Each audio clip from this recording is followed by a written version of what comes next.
Hi hello. सबसे पहले तो वीडियो शुरू करने से पहले मैं तुमको ये बताना चाहता हूँ कि अगर तुमने इस वीडियो का पार्ट 1 नहीं देखा है तो लिंक मिल जाएगी डिस्क्रिप्शन में या फिर आई बटन पर क्लिक कर भी देख सकते हो। लेकिन अगर तुम उन खास चुनिंदा ब्यूटीफुल लोगों में से हो जो कि मेरे चैनल को रेगुलरली फॉलो करते हैं तो तुमने इस वीडियो का पार्ट 1 देख ही लिया होगा। तो कॉन्ग्रेचुलेशन, तुम इस वीडियो में आगे बढ़ सकते हो और अगर नहीं देखा है तो भी बढ़ सकते हो। हम कौन सा इंटरस्टेलर या इंसेप्शन पे बात कर रहे हैं, हम यार सलमान खान की मूवी सिकंदर के ऊपर बात कर रहे हैं। अब सॉरी, नो ऑफेंस, पहले वाले वीडियो में भी 2 मिनट तक माफी मांग चुका हूँ मैं। तुम बोलो तो फिर से मांग लेता हूँ। I don't want to hurt anyone's feeling, खास कर सलमान भाई के डाई हार्ड फैंस की फीलिंग्स। मतलब तुम खुद ही सोचो ना, किसी की फीलिंग्स को हर्ट करने पर कौन से मेरे वीडियो का आरपीएम बढ़ने वाला है। तो चिल, अब वीडियो को शुरू करते हैं, ठीक है। हम इस वीडियो में बात करने वाले हैं 17 मूवी के ऐसे सीन्स की, इंटरवल के बाद वाले, क्योंकि इंटरवल के पहले वाले की बात कर चुके हैं हम। और इंटरवल के बाद वाले कुछ सीन्स मुझे पसंद भी आए हैं। ऐसा नहीं है कि पूरी मूवी ही बकवास है, नहीं ऐसा नहीं है। तो चलो फिर शुरू करते हैं इस वीडियो को।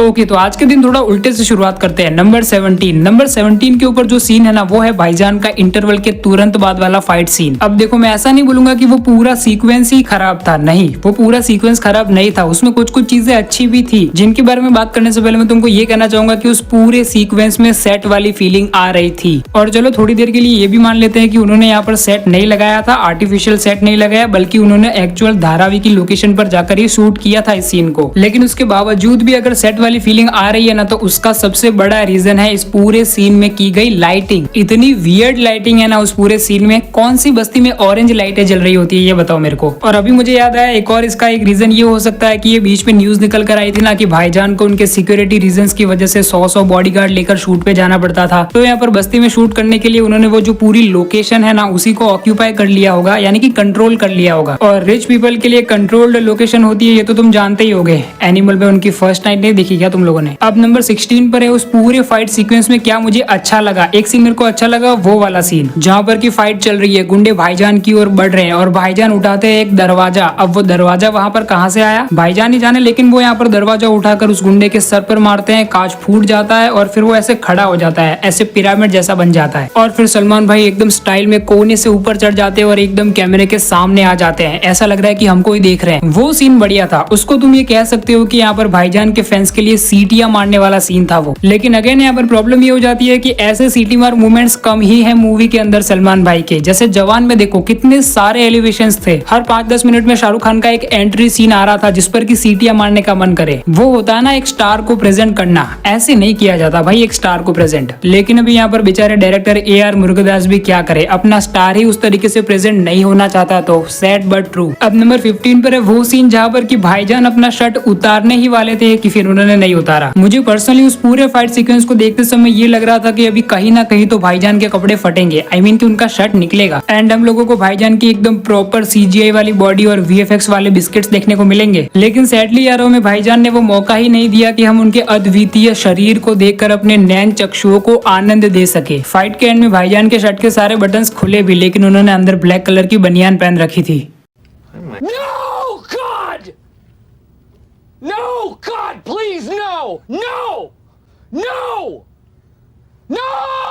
अब भाई लोग नंबर 14 पर जो सीन है ना, वो तुमने ट्रेलर के अंदर भी देखा होगा। ट्रेलर का ये सीन जहाँ पर कि भाईजान इस बुड्ढे के पास जाकर ऐसे करते हैं। अब मुझे ये लग रहा था कि भाईजान का ये सीन यहाँ पर मूवी के अंदर एक काफी अच्छी कॉमिक सिचुएशन क्रिएट करेगा, लेकिन ये सीन मूवी के अंदर आता है और चला जाता है, क्योंकि कोई कंटेक्स्ट ही नहीं है इसका। भाईजान क्यों जाते हैं बुड्ढे के पास और क्यों करते हैं इसे? क्या ये खाना खाने की बात भी नहीं करते कि खाना बढ़िया था? मैंने तो यही सोचा था भाई ट्रेलर के ब्रेकडाउन में, ये ऐसे करने का क्या मतलब था मूवी के अंदर?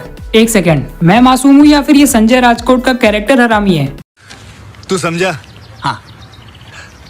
नहीं, तू समझा नहीं। अब नंबर 13 पर है काफी फनी सबटाइटल एरर, जहाँ पर कि भाईजान वैदेही के घर पर होते हैं, वही वैदेही जिसको कि यहाँ पर उनकी जो रानी थी साईश्री, उनकी आंखें मिली है। हाँ, तो वैदेही के घर से उसके हाथ का खाना खाकर भाईजान बाहर जा रहे होते हैं और घर के बाहर का ये सीन है, याद करो, जहाँ पर कि वैदेही यहाँ पर संजय को कुछ पापड़ दे रही होती है क्योंकि वो उनको पसंद होता है। खाना खाते टाइम उसने नोटिस किया था। एंड बाई एंड में जाते जाते वो बोलती है तमिल में वनक्कम। अब ये वडक्कम होता है या वनक्कम, ये तो मुझे कमेंट्स में बताओ, लेकिन वो बोलती है वनक्कम और नीचे यहाँ पर सब सबटाइटल में लिखा आ रहा है 1 कप। अब ये कोई इतनी बड़ी भी मिस्टेक नहीं थी, लेकिन मैं जब इसको देख रहा था तब मुझे ये काफी फनी लगा, तो मुझे लगा कि आपके साथ शेयर करना चाहिए, तो कर दिया। अब आगे बढ़ते हैं। अब नंबर 12 पर है वो सीन जहाँ पर कि वो खाना खाने बैठे होते हैं यहाँ पर वैदेही के घर पर, और तभी वहाँ पर बातें चल रही होती है और यहाँ पर बातों बातों में भाईजान कहते हैं कि ये देखो तुम्हारे अप्पा, ये है असली मर्द, ये है रियल अल्फा। मैं उस सीन में भाईजान का ये डायलॉग सुन रहा हूँ और मेरे मन के अंदर ये चल रहा है कि okay look who is talking. Industry का सबसे बड़ा अल्फा मेल अपने सामने वाले को कह रहा है कि तू है अल्फा। चिल भाईजान, वी ऑल नो कि who is the real alpha male in this industry. हाँ, तो ये अल्फा मेल वाले डायलॉग वाला सीन मेरे लिए एक WTF मोमेंट था।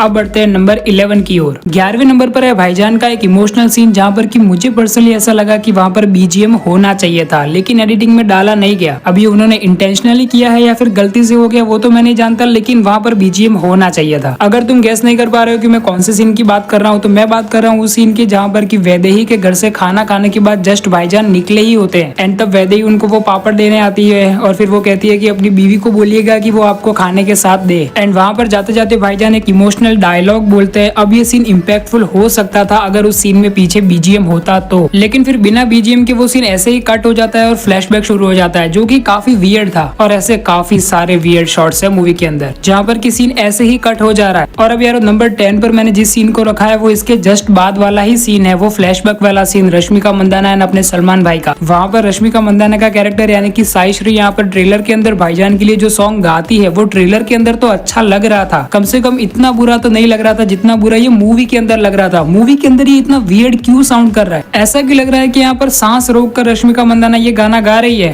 ठीक है, हम आगे बढ़ते हैं, छोड़ो यार। नंबर 9 पर है भाईजान का वो पूरा जिम वाला फाइट सीन। नहीं, उस पूरे फाइट सीन में कोई प्रॉब्लम नहीं है, लेकिन वहाँ पर एक सीन आता है जहाँ पर कि वो पुलिस वाले को ऐसे शोल्डर मारकर गिरा देते हैं। नहीं, मुझे इस चीज से भी कोई प्रॉब्लम नहीं है कि यहाँ पर सलमान भाई ने एक शोल्डर से आदमी को गिरा दिया, लेकिन मुझे प्रॉब्लम है उसको इतना स्लो मोशन में दिखाने से। अब यहाँ पर तुमको पता है कि एक ऐसा शॉट जिसको कि अगर फास्ट वे में दिखाया तो वो ज्यादा इम्पैक्टफुल होगा कि हाँ तेजी से यहाँ पर भाईजान ने हिट किया तो वो नीचे गिर गया, लेकिन नहीं, हमको तो स्लो में दिखाना है तो वो उतना बिलीवेबल नहीं लगता भाई। नंबर 8 पर है भाईजान की पीक लेवल एक्टिंग। वो बच्चा नहीं था जिसको कि यहाँ पर रश्मिका के कैरेक्टर के फेफड़े मिले हैं, हाँ तो वो जानबूझकर अपने फेफड़े पकड़कर खांसने लगता है। तो यहाँ पर भाईजान ने जिस तरीके से उसको घर जाने को बोला है ना, वो जो पूरा डायलॉग है, वो जो पूरा मोनोलॉग है, मोनोलॉग तो नहीं बोल सकते लेकिन वो सिंपली भी यहाँ पर उन्होंने जिस तरीके से बोला है ना, वो सिर्फ देखना तुम मूवी के अंदर, तुम कहोगे WTF, इतनी कैजुअल एक्टिंग भी नहीं करनी थी भाई। नंबर 7 पर जो सीन है वो मेरे फ्लेक्स करने के लिए, क्योंकि मैंने इसके ट्रेलर के ब्रेकडाउन में ये बोला था कि ये वाला जो सीन है ना, इसमें रश्मिका मंदाना का कैरेक्टर एक्चुअल में वहाँ पर नहीं है, वो एक स्पिरिट है या फिर भाईजान की इमेजिनेशन भी बोल सकते हो तुम। तो वो मूवी में सच हुआ, अब वो सच हुआ तो मैं खुश हुआ। नंबर 6 पर है वो सीन जहाँ पर कि भाईजान ऐसे पुलिस वाले के घर पर ही पहुंच जाते हैं और जिस तरीके से एकदम कैजुअली बिग बॉस में ये बोलते हैं ना, बिल्कुल उसी सेम वे में यहाँ पर भाईजान डायलॉग बोलते हैं। अब वो डायलॉग क्या था वो तुम सभी को पता है, घर में इंतजार कर रहे हैं। नंबर 5 पर है वो वैदेही के घर के बाहर वाला सीन जहाँ पर कि भाईजान ये बोल रहे होते हैं कि I am not good husband. हाँ, तो स्पेसिफिकली उस सीन में जो यहाँ पर भाईजान की आवाज है ना, वो भाईजान की लग ही नहीं रही है। नहीं, मैं मजाक नहीं कर रहा, सच में उसमें भाईजान की आवाज ही नहीं लग रही है। ऐसा लग रहा है कि भाईजान डबिंग पे भी नहीं आए थे, किसी दूसरे मिमिक्री आर्टिस्ट के थ्रू वो डायलॉग्स बुलवाए ऐसा लग रहा है, और उसने भी काफी खराब तरीके से डायलॉग्स को बोला है, काफी वियर्ड है। नंबर 4 पर एक फील गुड मूवमेंट है। अब इस मूवी के अंदर फील गुड मूवमेंट वही था जहाँ पर कि भाईजान ने खुलकर एकदम अपनी हंसी दिखाई। मैं बात कर रहा हूँ उस सीन की जहाँ पर कि वो पापड़ का ऑर्डर मिलता है ना USA से $1200 में, उस सीन की। नंबर 3 पर है वो सीन जहाँ पर कि भाईजान उस बिजनेसमैन के पास जाते हैं जिसने कि यहाँ पर उस बस्ती के अंदर पूरी गंदगी फैला रखी है। अब सच बताऊँ तो वो सीन एकदम सही जा रहा था जब तक मैंने इस ब्लास्ट को नहीं देखा था। इतना फेक ब्लास्ट लगता है ना ये, CCTV फुटेज इसमें दिखाया है लेकिन फिर भी इतना फेक। नंबर 2 पर है एंड वाले पूरे फाइट सीक्वेंस का ये स्पेसिफिक सीन जहाँ पर कि ये भाले वाले सब उठाकर एकदम ऐसे शील्ड जैसा कुछ बना लेते हैं। शील्ड तो नहीं बोल सकते, काइंड ऑफ एक हथियार ही बोल सकते हैं, लेकिन ये सीन मेरे को पसंद आने की वजह ये सीन नहीं है, बल्कि ये करने से पहले यहाँ पर मूवी के आगे इन्होंने इसका रेफरेंस हमें दिया था जहाँ पर कि वो भालों की प्रैक्टिस कर रहे थे सिकंदर के बंदे। अब नंबर 1 पर है भाई साहब मेरा फेवरेट सीन जहाँ पर कि हर साउथ की मूवी में ये होता है ना कि आ रहा है वो, आ गया है वो, कितने बड़े बाप की औलाद है वो, तुम्हें पता भी नहीं है। ऐसा सब कुछ जो होता है ना साउथ की मूवीज में, ऐसा सिकंदर मूवी के अंदर भी होता है जहाँ पर कि सारे साइड कैरेक्टर्स यहाँ पर सिकंदर को इंट्रोड्यूस करवाने में ही लग जाते हैं। तो वो सीन देखकर मेरे को काफी मजा आया। तो भाई लोग अगर यहाँ पर कुछ और सीन्स की भी बात करें ना, तो यहाँ पर वो वाला सीन जहाँ पर कि गुंडों की गोलियों से बचने के लिए यहाँ पर भाईजान और भाईजान के जो आदमी होते हैं ना, वो यहाँ पर बस्तियों के पत्थरों का यूज करते हैं। उन पत्थरों को हाथ में पहनकर यहाँ पर भाईजान गोलियों से बच रहे हैं। भाईजान को गोलियों से बचाया जा रहा है, एक्चुअली उनको कुछ करने की जरूरत का है, उनके आसपास बहुत सारे लोग हैं। वैसे यार इस सीन को देखकर ये नहीं लगा कि जो 2022 में समथिंग यहाँ पर बीस्ट मूवी जो आई थी ना विजय थलापति की, उसमें जो ये वाला वाला सीन था उसी से थोड़ा बहुत इंस्पायर्ड होकर AR मुरुगदास ने इस सीन को बनाया है। नहीं, बस बोल रहा हूँ, ऐसा नहीं बोल रहा हूँ कि कॉपी ही किया है, नहीं ऐसा नहीं बोल रहा हूँ। और एक और सीन है जहाँ पर कि फाइनली भाईजान यहाँ पर मूवी के मेन विलन यानी कि सत्यराज के कैरेक्टर को मारने के लिए उसके घर पर जाते हैं। तो ऑब्वियसली वो उन पर गोलियां तो चलाएगा ही, तो वो गोलियां चलाता है और भाईजान ऐसे फ्लैश की तरह गोलियों को डॉच कर रहे हैं। वो सीन भाई साहब, ये भी छोड़ो, क्या तुमने मूवी के अंदर मोदी जी को नोटिस किया? मूवी के एंड में यहाँ पर होम मिनिस्टर के खिलाफ जाने के लिए भाईजान यहाँ पर कॉल लगाते हैं और एकदम गुजराती में बात कर रहे होते हैं ना कि एक आदमी छे, बहु बुरो छे, बहु सतावे छे, एनु कई करो, और सामने से भी यहाँ पर वही रिप्लाई आता है कि हाँ जो छू, गुजराती। तो ये सीन थोड़ा बहुत फन क्रिएट करने में कामयाब हो जाता है। ओके, वीडियो खत्म, टाटा बाय बाय, लाइक से सब्सक्राइब।